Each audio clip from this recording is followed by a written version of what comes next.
You're very much welcome to address Yolo or Inigo. Okay, photo mo muna.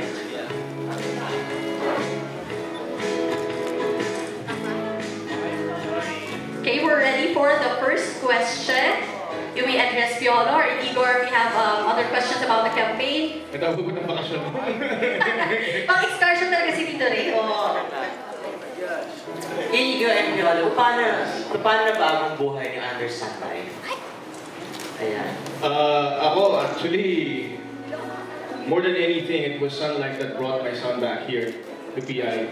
Kasi when they offered last year to do the endorsement with me, it was something that we couldn't refuse. Not because of the money, but because of the opportunity na pwede namin gawin as two generations na, you know, to be an ambassador na pwede namin gamitin yung influence namin to do something na mas maganda, hindi lang for our career, but also for the things that we want to do. Lahat ng advocacy namin, you know, Sunlight has been my advocate partner sa lahat ng mga ginagawa ko. So, when they asked my son, we didn't think twice, of course, but yun, so it was a milestone for us both because Sunlight was the one that brought my son back here in PI. Like what my dad said, it is what brought me here. It is what technically started my career. It's my first endorsement. And I guess the way Sunlight changed my outlook on things was I need to save more. You know, I'm earning now, I'm earning my own money at a young age, so I really need to be prepared. I need to save up, and what my dad says all the time, to invest, to not waste your money on things that you don't need. And also, I guess it's important that we are aware of how much we're earning, saan napupunta yung pera namin. So, right off the bat, even yung sa mga fee namin, nakuha namin, a part of it goes to, of course, policy. So, from the start, meron na siya sariling ipon niya. So, from the start, alam mong nagkakaroon na siya ng knowledge about financial freedom. Inigo, when did you realize na kailangan mo ng financial backup? Kasi di ba at an early age, hindi naman tayo nag-iisip ng ganyan, di ba? Tsaka you need not to worry kasi palagi naman sinasabi ng tatay mo, okay ka na eh, stable ka na kahit hindi ka magtrabaho. Kasi passion ko rin naman yung ginagawa ko. I really wanted to join showbiz as a kid.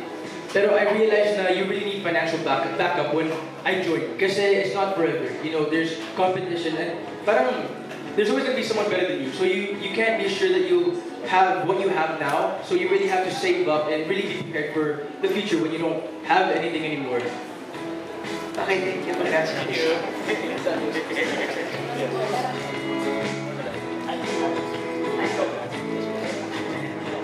And yun, pakwento naman sa amin yung naging journey mo to achieving yung financial freedom. Kasi kanina tinatalakay nga yung financial freedom, di ba?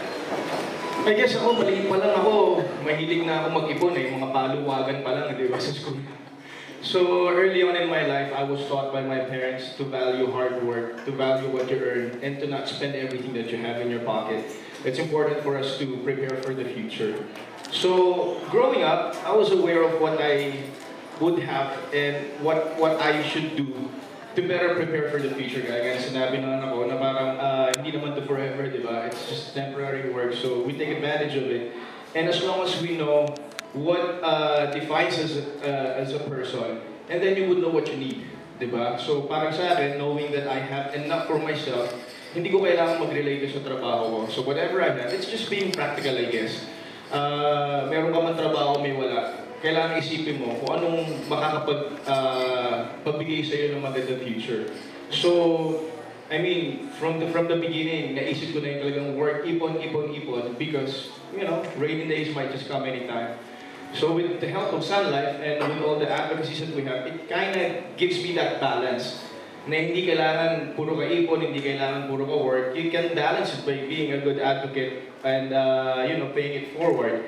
So with Sunlight's help, I think hindi lang naman ito porket meron ka ng financial backup, you very well know about financial freedom. It's also, of course, sharing that to the next generation, which is my son, because growing up, hindi naman tayo aware dito, di ba?